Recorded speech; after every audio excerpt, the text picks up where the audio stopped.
So, what is it now? Am I supposed to sit here? Yes. Where? Right? Yeah. Shri Mata जी, मानवीय जीवन का परम सत्य क्या है? ईश्वर क्या है और उसे कैसे पाया जा सकता है? इस बारे में आप कुछ चर्चा करेंगे? मानवीय जीवन का परम सत्य और लक्ष्य एक ही है कि सत्य को पाना। और सत्य क्या है कि हम आत्मा स्वरूप हैं। ये शरीर, मन, बुद्धि, अहंकार आदि हम नहीं, हम आत्मा स्वरूप हैं और उस आत्मा के स्वरूप को हमें पाना है। बस यही एक सत्य है और यही एक लक्ष्य है, क्योंकि आत्मा जो है ये एक सामूहिक चेतना का अवलंबन है। जी। दूसरी बात, यही आनंद का स्रोत है, यही सत्य का स्रोत है और यही हमारे चित्त को आलोकित करता है। इसलिए इस आत्मा को हमें प्राप्त करना चाहिए और वो प्राप्त करना बहुत आसान है। जी। पहले तो ये देखा गया है कि ये शास्त्रों में भी लिखा है कि लोग इस सत्य को पाने के लिए कहीं कहीं भटकते फिरते थे, फिर भी बरसों तपस्या करने के बाद या किसी भी गुरु की सेवा करने के बाद भी वो जरूरी नहीं होता था कि वो इस सत्य को पा सकें। अभी जैसा कि मैं खुद आपके सामने जो है रियलाइजेशन ले चुका हूँ और दूसरे लोगों ने, मैंने देखा है हजारों लोगों ने लिया है, इतनी आसानी से लिया है, ये कैसे संभव हुआ? ये संभव होना ही था, क्योंकि हर चीज जैसे कि एक फूल है या पत्ती है, तो शुरुआत में आप देखते हैं कि एक पेड़ पर एक दो ही पत्तियां आती हैं, एक ही फूल आता है।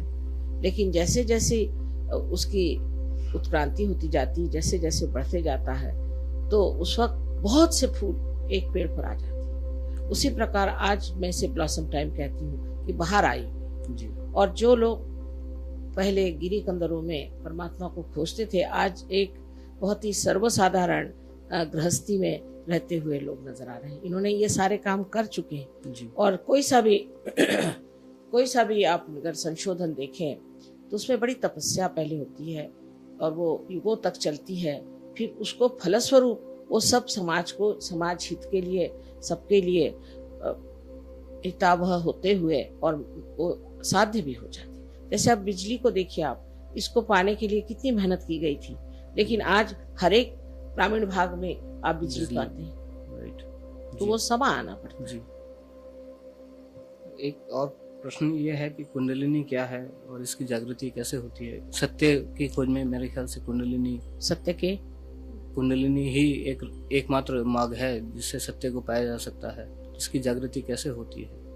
कुंडलिनी हमारे अंदर एक जीवंत व्यवस्था है। जैसे हमारे अंदर हृदय है और हमारे अंदर अनेक शक्तियां कार्यान्वित होती हैं, उसी प्रकार हमारे अंदर कुंडलिनी नाम की शक्ति जो है सुप्तावस्था में त्रिकोणाकार अस्थि में, जिसे कि सेक्रम अंग्रेजी में कहते हैं। सेक्रम का मतलब होता है सेक्रेट जी। तो ऐसी ये एक शक्ति है जिसे हम कहते हैं कि ये शक्ति शुद्ध इच्छा है। बाकी सारी इच्छाएं आप इकोनॉमिक्स में जानते हैं कि कोई सी भी इच्छाएं जो है, कहा जाता है कि in general they are not satiable. एक इच्छा हुई, फिर दूसरी इच्छा हुई, फिर तीसरी इच्छा हुई, और जो इच्छा पूर्णित भी होती है उससे सुख नहीं मिलता, समाधान नहीं मिलता। और ये शुद्ध इच्छा और सिद्ध इच्छा, चाहे आप इसके बारे में चेतित हो या न हो, पर शुद्ध इच्छा ये है कि हमें परमात्मा की जो चारों तरफ फैली चराचर में शक्ति है उससे एकाकारिता आनी चाहिए। जी। क्या ये हर एक साधारण इंसान के लिए उतना ही आवश्यक है कि साधारण की जल्दी होती है? जी। कोई अपने को बड़ा असाधारण समझता है तो उसकी समझ से उसमें इतना अहंकार आ जाता है कि उसमें कुंडलिनी खुद ही बना करती है। और हर एक मनुष्य की अपनी व्यक्तिगत अपनी माँ है, और वो जैसे कि टेप रिकॉर्ड होता है उस तरह से इसने सब कुछ टेप कर लिया है और वो सब जानती है कि आप कहाँ तक क्या है, और उसी के अनुसार वो स्वयं उसको स्वयं चालित है और वो इस तरह से इस चक्रों को जानती है कि तो आपकी कौन सी चक्र खराब है और उसका उठना कहाँ तक ठीक है। कुछ लोगों में तो मैंने देखा है कि उनके असामाजिक व्यवहार के कारण, उनकी स्वार्थ के कारण, उनके धर्मांधता के कारण और कभी कभी उनकी दुष्टता के कारण कुंडलिनी एकदम हताहत दुर्बल हो करके जैसे कोई बड़ी जख्मी शक्ति की तरह पड़ी रहती है, उसको उठाना बहुत कठिन होता है। जी, मैंने ये देखा है, जैसे मेरे देहरादून के श्री अरुण गोयल हैं, उन्हें ब्लड कैंसर था। यहाँ पे मैंने बहुत लोगों को देखा कि उन्हें बड़ी गंभीर बीमारियाँ थी मगर अब नहीं हैं, और वो मेडिकली तो पॉसिबल नहीं था। तो ये इस सहज योग के द्वारा ये किस प्रकार संभव है?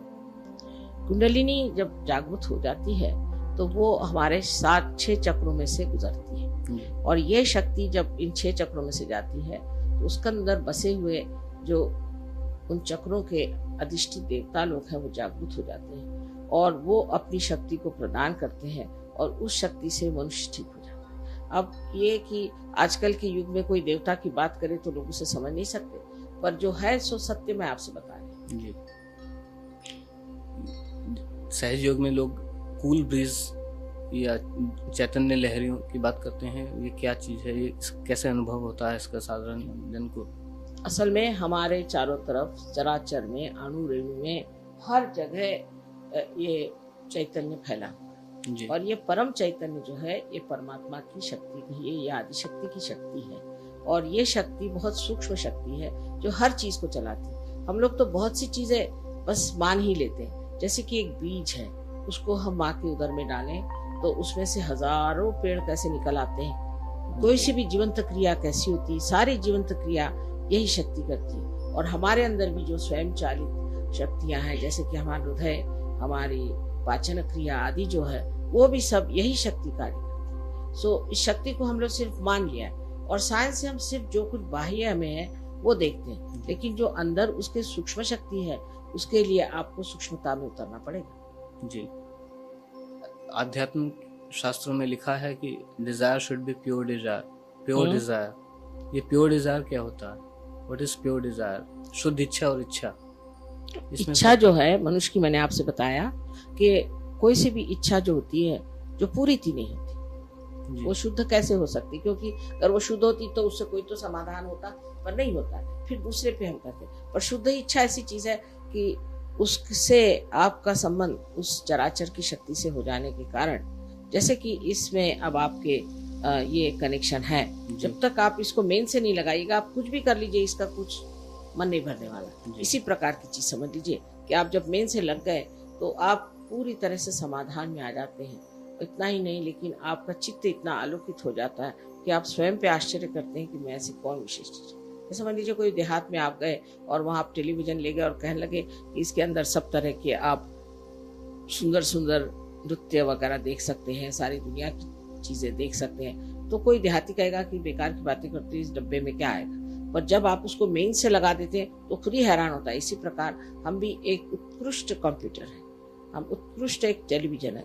जो कुछ आपने बाहर बनाया उससे बहुत ही कहीं अधिक